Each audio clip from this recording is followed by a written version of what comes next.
This is not a fun topic. Let's just say it. Miscarriage totally sucks, but I think we need to talk about it. And I know that there are women who really need to hear some of these messages, who are feeling lost and sad, and they have experienced 1 to 10 miscarriages, and having one other woman to tell them, I'm here for you. I understand what you went through. Here are some things that have happened to me that are probably happening to you. You're not alone.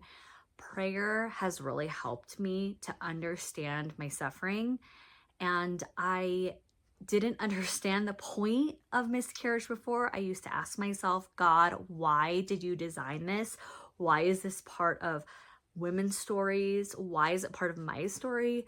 But years later, months later, I have understood the value, and I think it's to bring us together among many things. So I hope you enjoy this video. I hope it is helpful for you or for someone. Please share it with someone you think will benefit from having this conversation, and send them a hug for me. I'm just glad you're here. If you don't already know me, I'm Ina Cecilia with The Little Way, and I try to offer Catholic encouragement for women, especially wives and mothers. But if you're not Catholic, that's okay.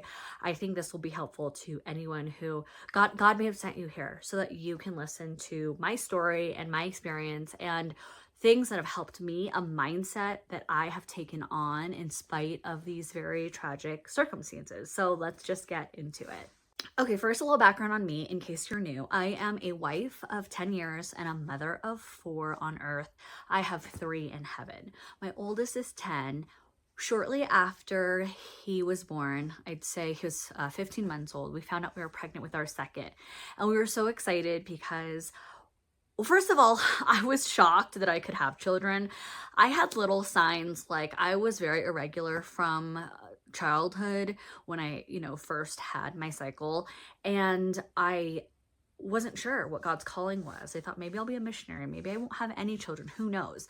But I did want children, and I talk about how I was desperate for that, and you can see that in another video that I recorded not too long ago. But anyway, I was thrilled when I found out I had this basically perfect pregnancy. Everything went like clockwork. I had this wonderful birth, and I felt like, great, now that worry that I won't be able to have healthy children and healthy pregnancies is gone forever. Woohoo. Well, then when my son was 15 months old and we had our second pregnancy, I suspected, looking back, that it was not like my last pregnancy. You easily forget how sick and how tired you are. And I didn't have normal nausea. I was not throwing up every single day. So, and my pain tolerance is also very high, which I'll get into later. So I thought maybe I'm just plugging along here. I didn't really put 2 and 2 together that maybe I wasn't experiencing the symptoms that I should have been experiencing, because it wasn't going to be a viable pregnancy. Anyway, I started spotting, and then, long story short, I did end up naturally miscarrying, but it happened so quickly that when I lost the baby, I was so freaked out. I also wasn't in tune with my faith the same way I am now. And I was so freaked out, I just flushed the toilet. So one thing I'm here to tell you, and sorry if this is TMI, but I know there are women watching who are probably smiling or laughing to themselves like, yes, that was me, or that probably would be something I would do, or I don't know, maybe I just horrified you. I have no idea. But I was so scared. I was in such denial that this was happening that I wanted it to go away. And so I flushed the toilet, I went to bed, I went for a checkup the next day, and the doctor did an ultrasound and discovered that there was no sac or no sign that I had anything in my womb. So I had passed the baby. Now, I was thankful, and you can think what you want. I know that everyone has different ideas of the medical industry and what they feel comfortable with, but I was very grateful that I was not recommended, or that I wasn't at the point where it was advised that I have a DNC. That probably would have scared me. I don't know what that would have done to my health or future pregnancies. So I was just glad that God designed me and designed my circumstances where that was not going to be necessary. So after that, That was when my son was 15 months old. A few months later, we were blessed with another pregnancy, and I had that second son. And I am so thankful every single day. I think about how he was meant to be the baby that I had in my arms to hold as the sibling for my older son. And that went well. There were a few complications with that, which I won't get into because that's not the point of this video, but woohoo, I was able to have another baby. Then I was pregnant again a few years later, and this time with my daughter. And I started to notice that I was still going to have a little bit of fear in my first trimester. I would even Google the percentage likelihood that the baby would miscarry every single day. So I would look up, if you're 9 weeks and 2 days pregnant, what is the likelihood that you'll miscarry? And I loved seeing it continue to go down. So I think it's really normal if you have that fear continue, because you've been through such a traumatic experience. And, you know, going back to wanting to get pregnant again, after a miscarriage, I remembered there were a few things that went on that I want to normalize with women. The first thing is, it may emotionally end for your husband if he experienced loss. He may be able to move on much quicker than you. And I found that as I talk to other women, I hope I provided them with comfort to know, in case you experience some conflict with your husband, who kind of, in so many words, and my husband never said anything like this, but I felt like he was so confused sometimes that I was still emotionally upset and feeling lost. It's just like any grief and any loss, that I started to process that I was going to experience grief probably much longer than my husband, because it happened to my body. Like, it was my body that went through the loss. And I also think it has to do with the fact that women as mothers, they do have a different experience than fathers. Now, my husband is the best dad ever, but I think that that physical experience, once again, cannot be denied, that women as mothers have a totally different parenting experience than men. So we cannot interchange the two. We cannot call men women and women men and whatever they want. We were designed very specifically because women can carry children. And of course, that comes with certain emotions, certain feelings, and certain body responses. So anyhow, that was something I experienced. And the other thing that I experienced that I realized is very normal is that if you had a loss and you were hoping for a baby, which most women are at that point, you are so desperate to be pregnant again. And some women aren't. I know there's going to be some women who tell me they were freaked out and they never wanted to get pregnant again because they just hated that experience and they felt like God was telling them, nope, not for you right now. But I know a lot of women who they would take pregnancy tests after that loss, and every time they got their period or they had a negative test, they felt like they were a failure. And you're not a failure, but I think it's helpful to hear another woman who went through that tell you that it is normal for you to be bummed every time you see a negative test, or when you get your period to feel like, oh, that stinks.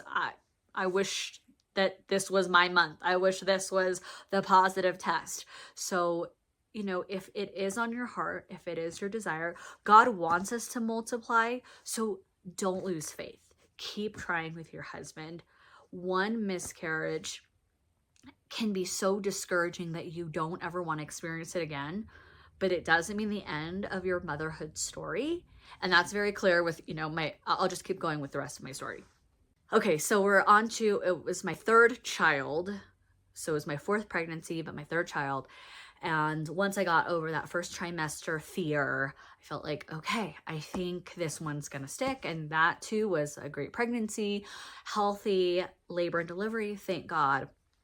And then I moved on to my fourth baby, which was my fifth pregnancy. So I had pregnancy, baby, pregnancy, loss, pregnancy, baby, pregnancy, baby, pregnancy, baby. So four babies, one loss in the middle, and so 5 total pregnancies. And that was perfect. Again, I just felt so lucky. And in that moment, you know, after I've had those 3 other pregnancies that were successful, I thought, this is just God teaching us that, one, life is so precious and we cannot take it for granted, and that it doesn't mean we are failures. Just because things happen in nature doesn't mean we lose faith. It doesn't mean we lose hope. And we are capable, and we're not always in control. And those were all really good lessons. And I felt that as I met more women who experienced miscarriage, especially for the first time, I now had a wisdom to share, and I had a certain level of compassion and empathy that I could offer that some women could not, or some people, quite frankly, could not, because I'm just gonna be blunt. There's nothing more irritating than when people would tell me, it's okay, at least you have your first son, or everything happens for a reason, or keep trying, you know. I mean, yes, keep trying is good advice, but you don't want to hear all that. You want someone to tell you, it's okay that this totally just sucks, and you don't know why God did this, and I'm just gonna awkwardly sit with you quietly and binge watch whatever you want on Netflix and have a good cry. And we don't even have to talk. You just want someone to just sit with you. I, as your friend who sees that you experience a miscarriage, I do not need to be the hero and check off my box that I was a good friend to you today. Yay me. You don't have to convince me that I made you feel better because you went through something crappy like a miscarriage. So having that experience of knowing I don't need to be like, yes, I had good advice to give women who had miscarriages, but I didn't need to be their savior and have them validate me and tell me, you're so right, Ina. I feel so much better. Thank you. You're a good friend. I didn't need that. I really would just tell them, it's okay that this sucks. I'm just going to sit with you. And that was my job.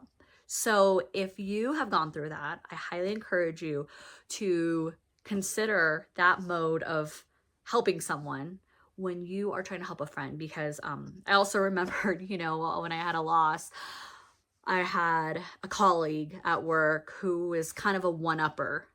And so she thought she was making me feel better, and she would say things like, oh, I know, I had 3 losses. Like, okay, great.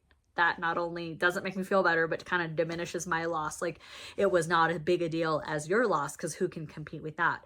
So I think, if anything, watching this video to hear those little minor ways that you can be more mindful and more sensitive about the type of friendship you're offering, maybe in your mind, you know, you don't think it's a big deal, or you think it is harmless, but it could be perceived as insensitive. And, you know, we can all grow in that area. I know I had to. So, and I wouldn't have known that if I didn't go through some of these losses. And to hear those comments, it told me what kind of friend I did not want to be and what kind of friend I wanted to be. Before I move on to the next part of my story and my bits of wisdom and advice for women, my encouragement, I want to pause and share that the Mary and Elizabeth community is still open to join. We are getting so many women who are contributing so much, and they are inspiring others. I will leave a link in the description box below so that you can sign up. It is less than you pay for Netflix. It's less than you pay for subscription services. It may be less than you pay to get your nails done, and you will get exponentially more value out of it. So go ahead and check out that link below. Okay, let's keep going with the story.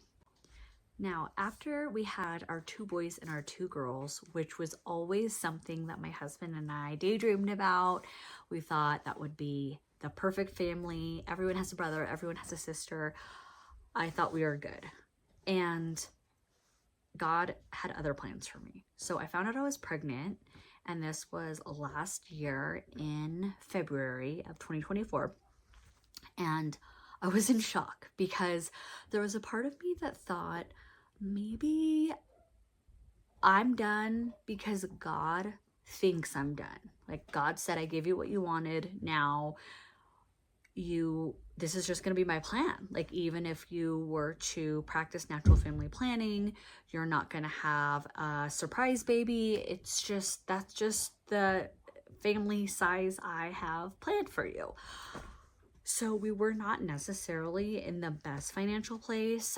In other pregnancies, we had zero debt, and we had a little bit of credit card debt that we had, and had just gotten a new car that we're financing. So we were not in the strongest financial position.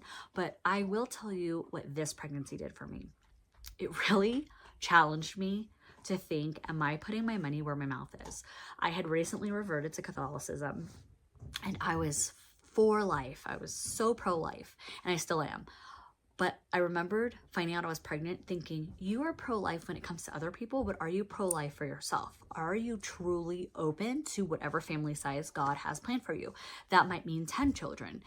And so it forced me to put aside my stress, my worries, all of those concerns, and tell God, whatever you have in store, I'm going to be open to it. Even if it feels scary or feels like it's impossible, I'm going to be open to it. Well, a few weeks later, I ended up miscarrying, and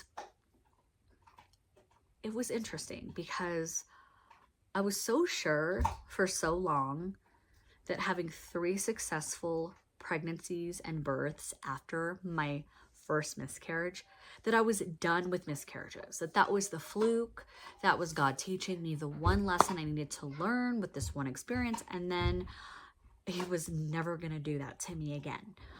So I had to fully contemplate what it meant. This time around, I did things differently. First, my perception of the miscarriage, I felt, was more mature. And it was my faith was so critical in that. I considered it a blessing because I was able to unite my suffering with Christ. And I had heard that phrase before, and I never knew what it meant or how it would apply to me. But I was able to find joy and peace in that, to say, if God is giving you the grace to understand suffering in a way that sanctifies you and helps you say, yes, okay, I understand, Lord. I understand what the Blessed Mother felt when she lost a child, only this was the Son of God.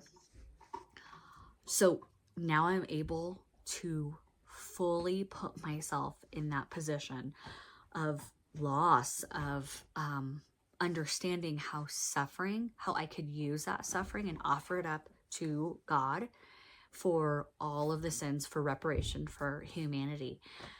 And so I said a prayer, God, if you are going to give me 10 more miscarriages, I accept that suffering, and I want to model joy for those in my life.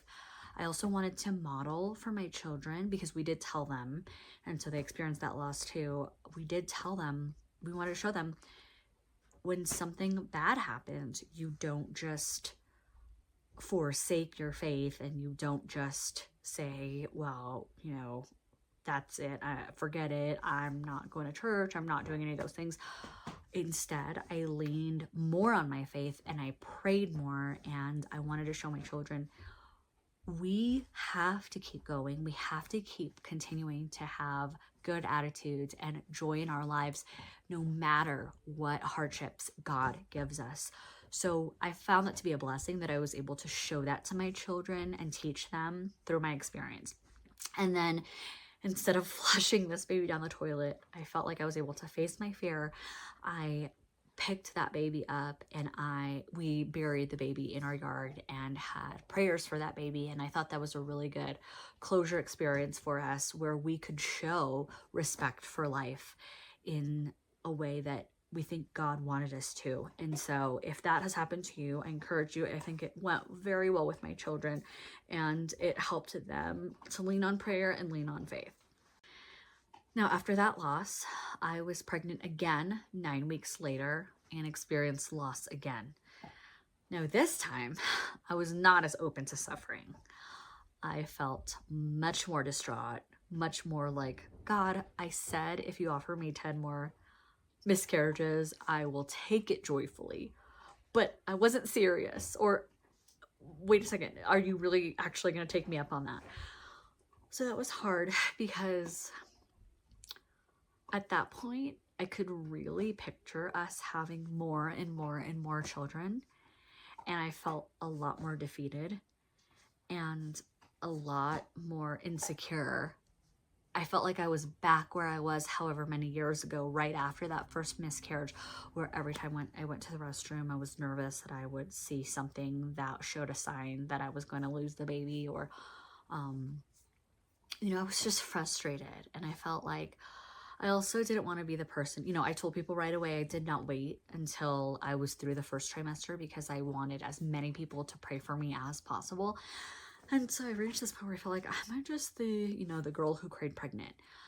And it stunk because I wanted my family to grow, and I felt like I was at that point where I had fully accepted that I may have years and years of more pregnancies and more children, more than I ever imagined, and that God was in control and knew what was best for our family. And now I felt a longing. So I think it's important that if that is you, the message is the same as earlier in this video. Don't lose faith. Don't lose hope.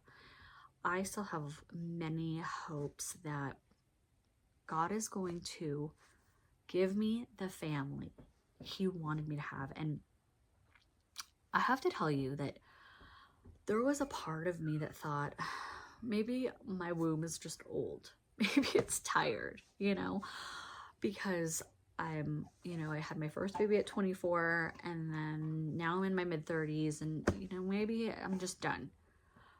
But I soon woke up. I got out of that mindset and realized there is no way that is God's message for you, because He wants us to be fruitful and multiply. He's not going to tell you your womb is old. No, that is another voice. That is a dark voice talking to you. And it is the same voice that tells us that we are too old when we're in our 40s even. What if we didn't have all this research that showed we have a higher likelihood of having children who have abnormalities the older we are? I mean, I understand that science makes sense, but how many women for centuries did not even have all that information, and they just trusted that God was going to give them babies, whenever. And so they just kept having babies until God told them they were done. Instead of worrying, well, now I'm too old, It's like, so I knew that was not God's voice. And I knew I needed to just be trusting again. So I think that's the last takeaway I want to share with you is it's totally normal to have your faith or parts of your faith go up and down. So I wish that we didn't have, I'm not going to normalize, you're going to have high bouts of faith and low. I think you'll have moments where you feel dry or you feel not as enthusiastic, and others where you feel like you are on fire with the Holy Spirit. Now, do I think you need to just keep pressing through? Yes, absolutely. But I think there will be moments where you have high levels of trust and then you're very distrustful. And God just reminded me, if you pray, you will always find your way back to that comfortable, peaceful, trusting place. And it will only get stronger, because when you look back at the experiences you have that tested that trust and tested that faith, here you are again. I always carry you right back to where you are, where you belong, where you need to be, which is resting in my love. I hope that you enjoyed this video and found some comfort in it. Perhaps you can relate. Leave me a comment. I want to welcome all the miscarriage stories, because I know there are going to be women. I used to read forums and forums and forums of women who experienced loss, and I felt like I wasn't alone. And it made me feel encouraged to keep trying and keep going, because then you would hear of women who then had successful pregnancies and successful births, and to know, okay, I'm not the only one, because sometimes you feel like you're the only one, especially if you see everyone around you getting pregnant and having babies like it is the easiest thing in the world. Please leave a comment, share those experiences. I would love to hear from you, and like this video, subscribe if you haven't already, and thank you for being here. God bless. I'll see you in the next one.